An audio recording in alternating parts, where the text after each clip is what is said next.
Vem comigo, porque nós estamos chegando para mais uma lição Betel. Lição 11.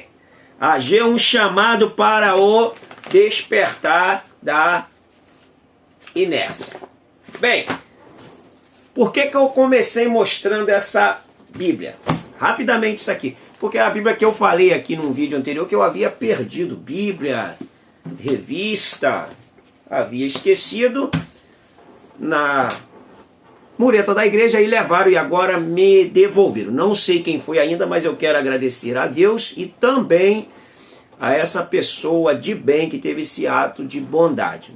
Vou tentar descobrir quem é, hein? Mas, estou muito feliz por ter recuperado essa Bíblia, que é uma ferramenta fundamental para as nossas vidas. Nós temos aqui, Hagai. Hagai é o nome hebraico do profeta Ageu. Eu espero que esteja tudo bem com você. Eu oro para que o Espírito Santo ilumine a nossa mente, o nosso entendimento, para que a gente possa compreender a palavra de Deus. E eu oro também que o Espírito nos capacite e nos encha com o seu poder, para a gente poder falar com ousadia essa palavra. Ore a Deus para que você seja sempre boca de Deus quando tu estiver falando de Deus. Vamos lá. Bem,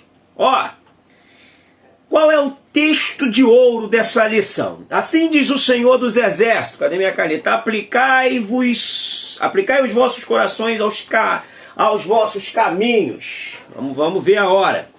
Qual é a verdade aplicada ou prática? O discípulo de Cristo precisa estar sempre revendo suas prioridades se estão de acordo com a palavra de Deus. Atenta para isso.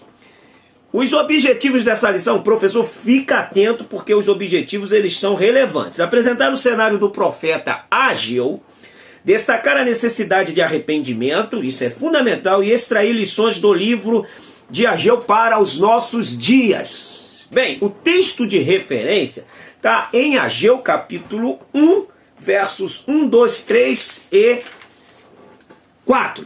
Lembrando que profeta Ageu é um profeta pós-exílio. Ageu, Zacarias e Malaquias, os três últimos profetas. Outro ponto importante é que a gente precisa, para compreender Ageu, compreender Esdras e Neemias, porque eles estão inseridos ali no retorno, na construção do templo e na construção das muralhas. Então, se a gente não fizermos uma interligação entre Esdras e Ageu, a gente não compreende o livro na sua totalidade. Então fica atento aí, porque é fundamental e você vai ver como isso é importante. Eu estou com um gráfico aqui que eu vou inclusive disponibilizar aqui, que é a respeito do decreto de Ciro para o retorno dos judeus a fim de reconstruírem o templo. Isso é importante porque, lembrando que em aulas anteriores nós já falamos que o povo do norte foi levado em 722 para a Assíria e o povo do sul foram levados em 605, 697, 687. Nabucodonosor domina o mundo de então, inclusive a Assíria também, e logo depois de seus 70 anos aproximados, Ciro, o persa, então começa a tomar o mundo de então. Quando a gente lê Esdras 1:1, vai te falar sobre o decreto de Ciro para que os judeus retornassem. Nem todo mundo retornou até porque tinha povos que já haviam famílias que já haviam se estabilizados ali. Por exemplo, Esté mesmo é um acontecimento pós-exílio que está inserido ali entre o capítulo 6 e o 7 de Esdras. É uma referência daqueles que não retornaram. O 537, em 537, começa o retorno dos cativeiros, dos cativos, né? Tá em Esdras 2:1. Em 536 começa, em 537 o altar é erguido, as ofertas reiniciadas, está em Esdras 3:6. É importante a gente atentar que quando eles chegam lá, a primeira preocupação, o altar. Como está o seu altar? Seu altar está em chama? Seu altar está como o de Baal? Seu altar está como o de Elias? Como está o seu altar? É um ponto aí para a gente começar a pensar. O altar fala de adoração, o altar fala de comunhão, o altar fala de sacrifício, o altar fala de cheirar agradável a Deus.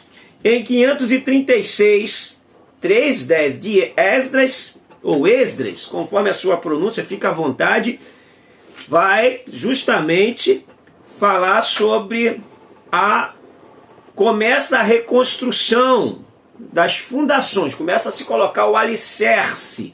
Lembre que toda construção começa pelo alicerce. Se não tiver alicerce, a gente está vendo a porção de prédio tombando, caindo. Isso é muito relativo à sua estrutura. Então, 534, a reconstrução é interrompida devido à ameaça dos samaritanos, está em Esdras 4, 5 e 6. E oficialmente paralisada em 530, vai totalizar aí Esdras do 6 ao 21. Só fazermos a leitura. 521, com a ascensão de Dario, 4:5, então começa a se estabelecer a ideia do retorno da construção. 520, é retomada a construção do templo, após a insistência de Ageu e Zacarias, está com Esdras 5:1 e Ageu 1:14 e 15, e 516, o templo termina em 3 de março, que seria o mês de Adar, possibilitando a observância da Páscoa em 14 de abril, Esdras 6:19. Bom, aqui a gente tem um ponto para a gente basear a nossa introdução de como que foi acontecendo as coisas para que o templo fosse reerguido. Vamos para a nossa aula. O cenário do profeta Ageu. Ageu quer dizer festivo, festa, né? Há quem diga que ele nasceu em período de festa, por isso lhe deram esse nome, mas isso até então é uma tese, né? É bom a gente atentarmos que o profeta Ageu, juntamente com Esdras, com Zorobabel, governador, e com Josué, o sacerdote, foram eles que incentivou essa obra com ordem de Deus para dar início ao templo. Conhecendo um pouco mais do profeta.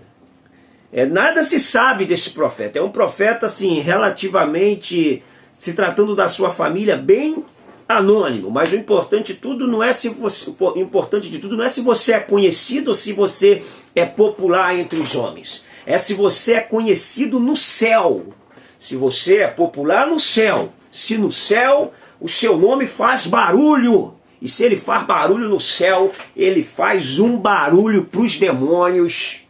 Por isso que os demônios, lá em Éfeso, disse para os filhos de Seva, que estava tentando expulsar o demônio capiroto dos homens lá: eu conheço Jesus e bem sei quem é Paulo. Nome conhecido no céu, ele faz um estrago no mundo espiritual. E vamos lá.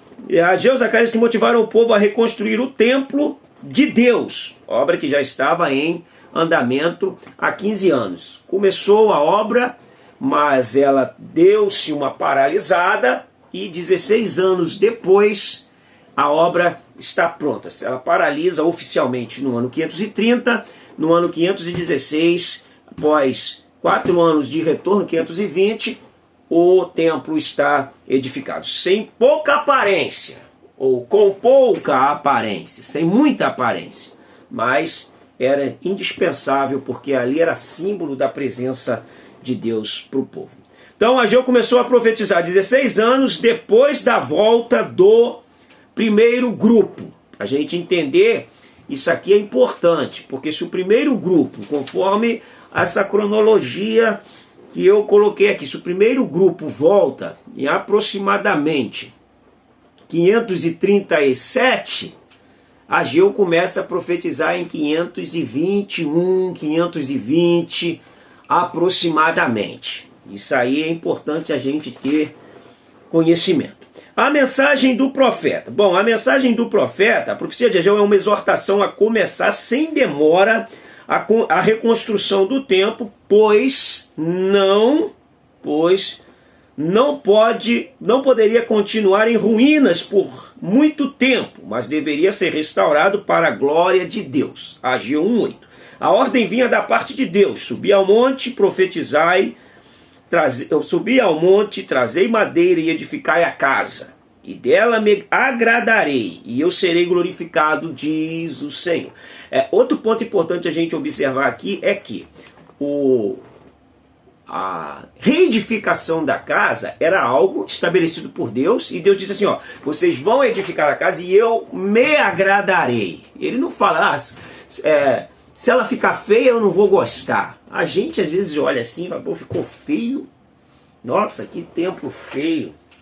Pode ser feio para nós, não para Deus. A nossa ótica não é a de Deus. O nosso pensamento não é o de Deus. Deveria ser muito parecido se nós pensarmos à luz da palavra. Mas quando a gente pensa baseado no que nós estamos vendo fisicamente, a gente perde o foco daquilo que é pensado por Deus. Porque Deus, ele trabalha mais nas coisas espirituais do que nas coisas materiais. Por isso a Bíblia vai sempre dar prioridade ao que é espiritual. E nós quase nunca, para o bem da verdade, sem rodeios, sem invenção, para a gente não tentar ser aí a última bolacha do biscoito. A verdade é a verdade. 1:3 diz, convocação à reconstrução do templo.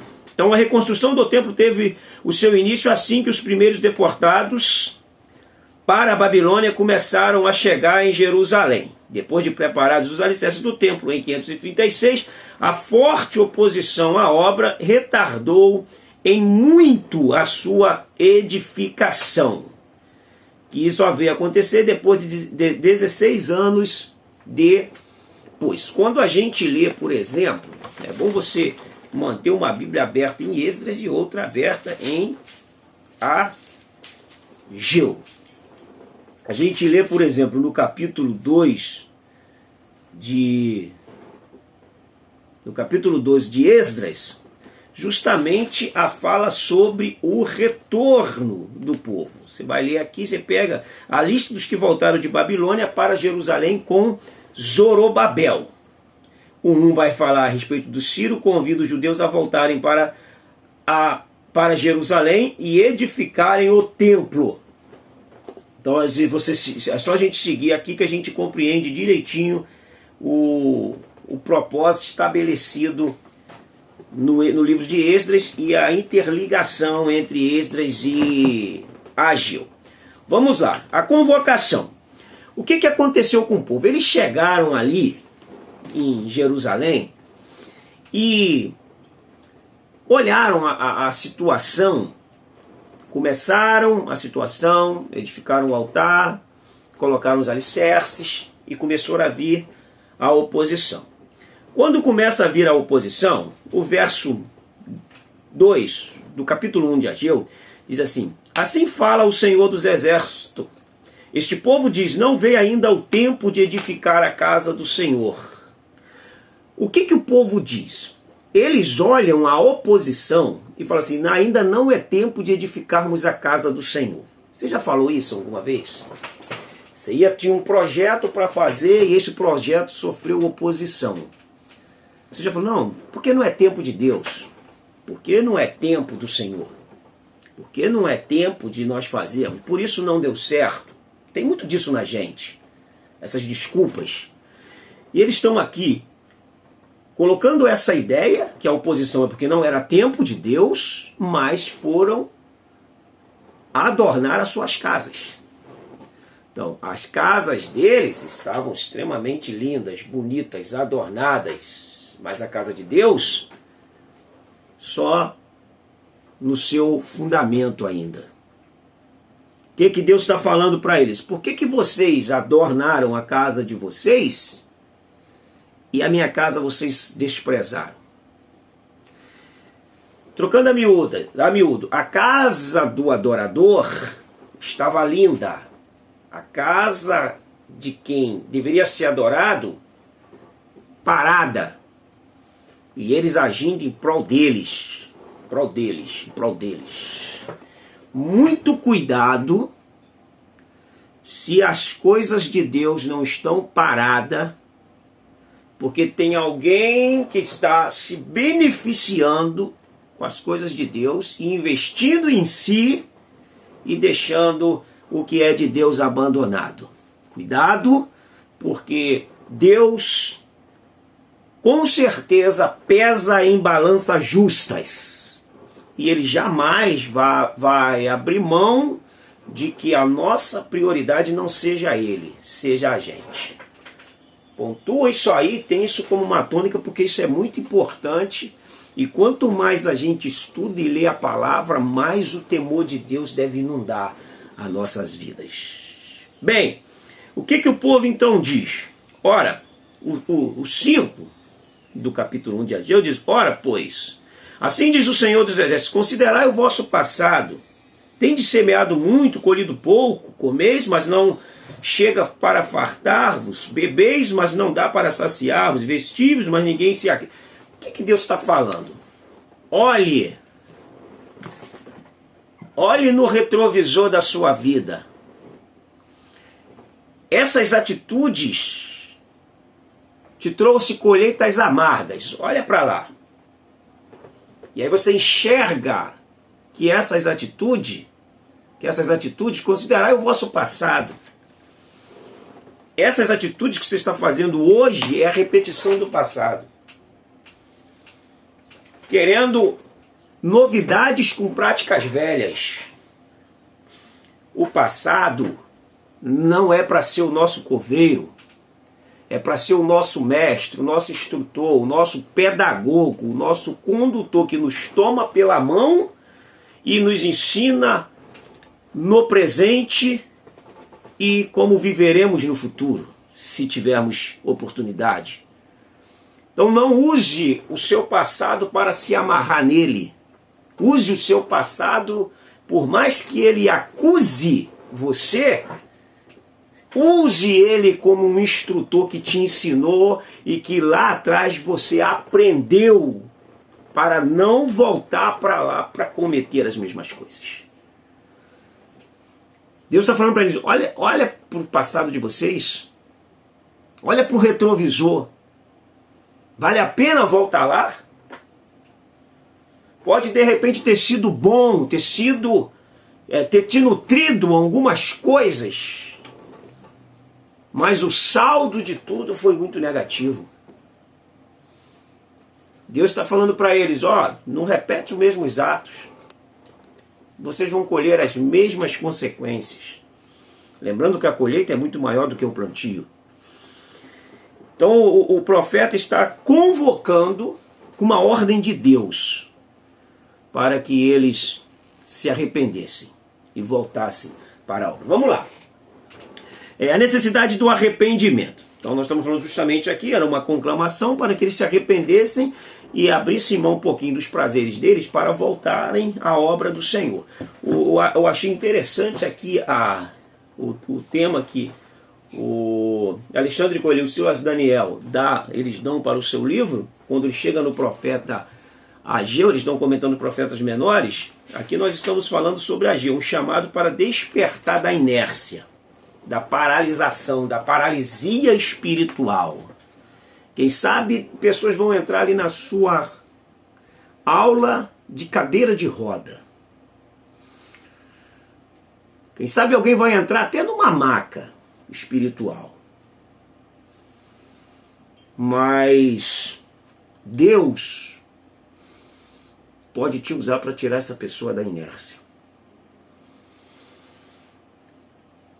Silas Daniel, ele dá um chamado ao retorno, ao compromisso com Deus. É o tema que ele dá ao profeta Ageu. Então são dois temas muito relevantes dentro da temática da espiritualidade da vida cristã. Vamos lá. O povo obedece à ordem de Deus. Então o que o profeta Ageu vai falar? Ele pega justamente a fala agora a Zorobabel. Fala a liderança. Zorobabel é a liderança civil. Governador, fala ele, que está sob a tutela de Ciro, porque eles estavam ali retornando, vamos dizer assim, como se fosse uma prisão semi-aberta.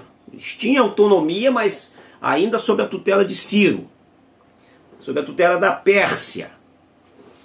O que acontece? Fala agora então ao governador, filho de Selatiel, governador de Judá, e a Josué, filho de Josadaque, sumo sacerdote. Fala a autoridade civil e fala a autoridade religiosa. Fala a autoridade espiritual também. E ao resto do povo dizendo. Então Deus primeiro fala para o profeta falar para os cabeças. Porque também tem pessoa que por ele ser líder, ele acha que Deus fala com ele diretamente, não é capaz de usar um profeta para falar com ele, falar com o povo. A Bíblia quebra todos esses parâmetros megalomaníacos que tem de pessoas quando elas estão liderando, que acham que Deus só fala com elas. E Deus pode falar para alguém, falar com alguém, para falar com ele, para ele falar com o povo. Também Deus pode falar com ele diretamente. Mas não é via de regra. A liderança tem que entender isso. Quem está acima tem que entender que Deus fala também com o menor. Que busca, que se consagra, que vive uma vida de santidade. Então, vamos para a nossa aula. O povo obedece à ordem e volta com gana, e volta com vontade. O povo volta com determinação para poder estar fazendo a obra de Deus. O 2:2 diz que o novo templo parece, dá para a gente entender às vezes, quando a gente lê em Ageu 2, versículo 3, quem dentre vós que tenha sobrevivido contemplou esta casa na sua primeira glória? E como a vedes agora, não é ela como nada a vossos olhos? O povo olhou o templo. Há quem diga, o Halley mesmo, ele diz que baseado nesse texto, dá para se fazer uma interpretação por inferência, que Ageu foi jovem para a Babilônia, conheceu o templo e retornou, e ele tinha noção do que era e do que é. Só que ele está recebendo a mensagem a respeito de que esse templo seria mais importante do que o outro, porque nesse templo a glória de Deus habitaria ali de uma forma incomum. Então a glória desta última casa, que é o 2:9, será maior do que a da primeira, porque nesse templo que fora restaurado por Herodes, foi que entrara Jesus, que é a glória de Deus manifesta. E é bom a gente atentar também, porque não é a glória da segunda casa, é a glória desta última, que a gente canta, a glória da segunda casa, é a glória da última casa, será maior que a da primeira. E quando a gente pega o texto aqui do Esdras, ou do Esdras, como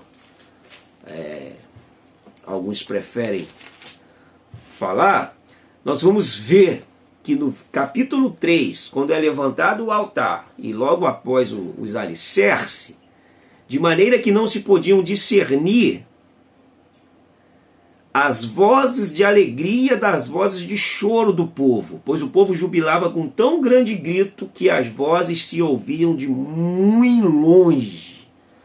A alegria por estar aquilo ali sendo edificado, se teve alguém ali que viu, e teve alguém que está vendo ali, e ouviu a história de como era, havia um júbilo que se misturava com alegria, com cântico, com choro, uma efusão de sentimentos, que era o que eles queriam o local para que eles pudessem estar adorando e servindo a Deus. É um ponto culminante do cristianismo, a adoração, a dedicação e a consagração a Deus. Então, independente de que a beleza não estivesse ali, mas a presença de Deus não podia faltar na casa. Deus promete abençoar o seu povo. O que o profeta Ageu faz? O profeta Ageu, ele pega cadê meu profeta Ageu? Ele pega e fala com o povo a respeito de que eles deveriam obedecer o Senhor. E ele fala, segundo a palavra da aliança que fiz. Segundo a palavra da aliança que fiz convosco. Então, por que eles devem obedecer? Primeiro, porque teve uma aliança que ele fez com o povo. Quando saíste do Egito, lá no Sinai,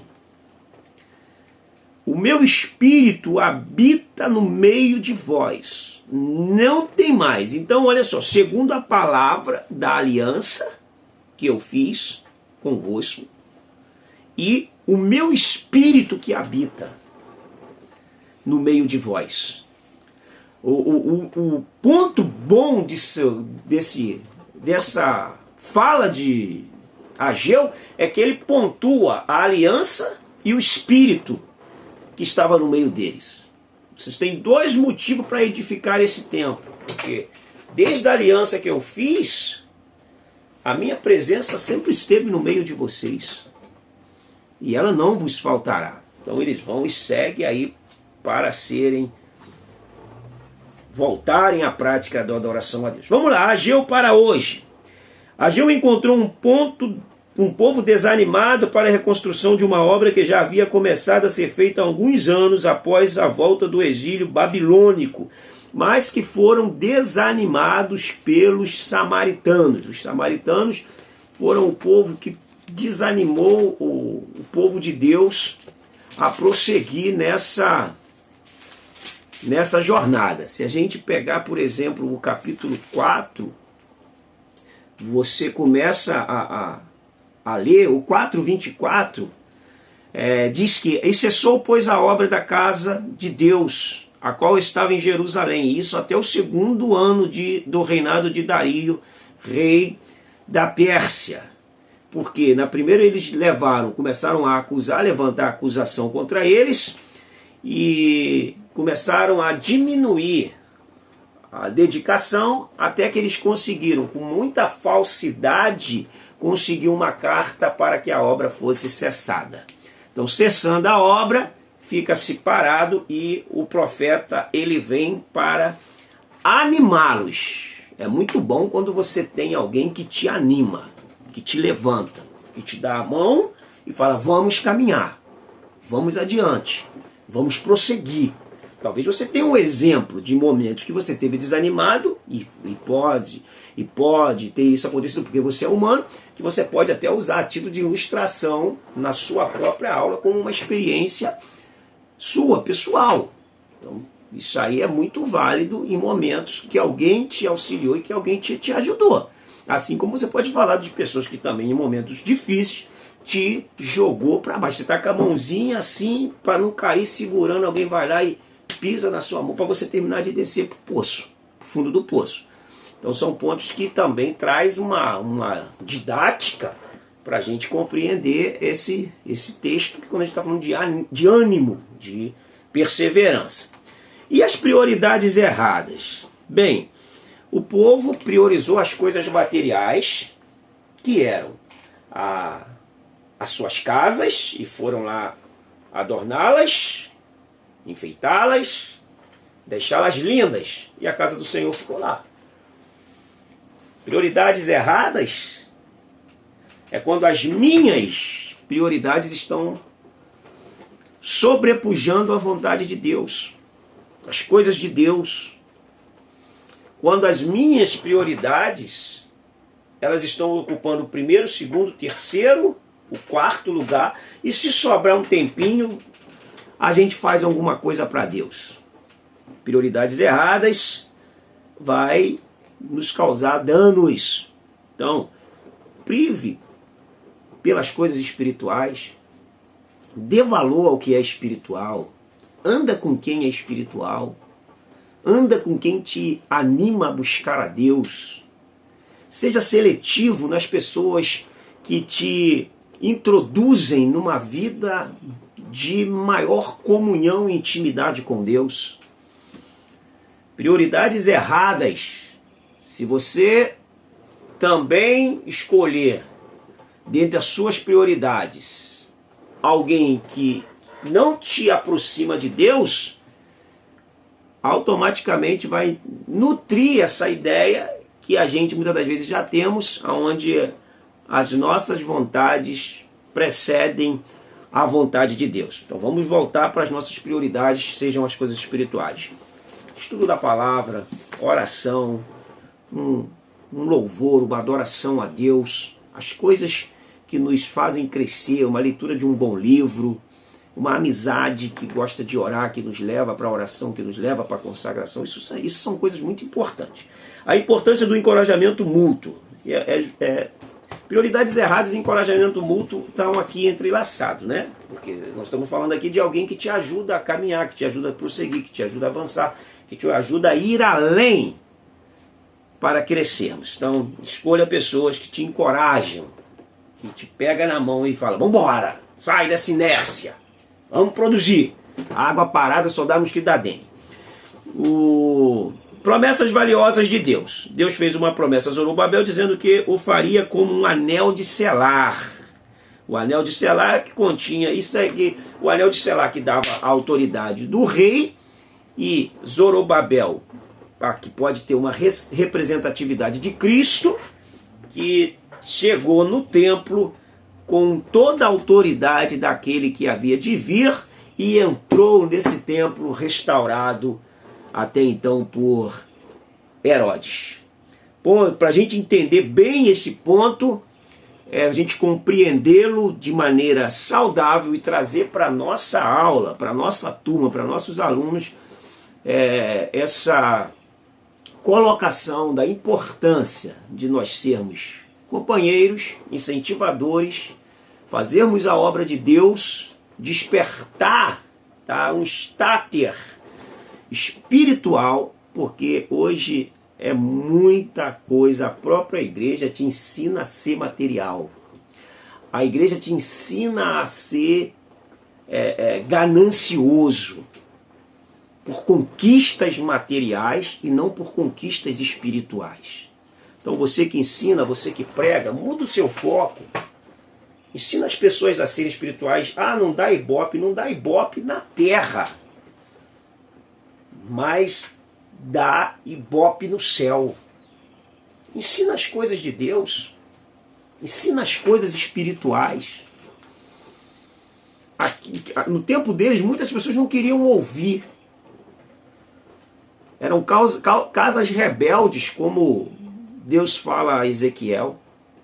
Fala das coisas espirituais, incentiva as pessoas a buscarem a Deus, a falarem com Deus, a viverem mais para Deus. Que Deus possa te usar e você possa ser a boca de Deus para a sua turma. Ora, jejua, se consagra, deixa a Deus ministrar o seu coração para você ministrar ao coração do povo. Fica com Deus, um grande abraço, não deixa de se inscrever no canal, deixa o seu joinha, o seu like, o seu dislike, comenta, compartilha, acione o sininho e Deus abençoe a sua vida. Fica com Deus. Até a próxima. Até o próximo vídeo.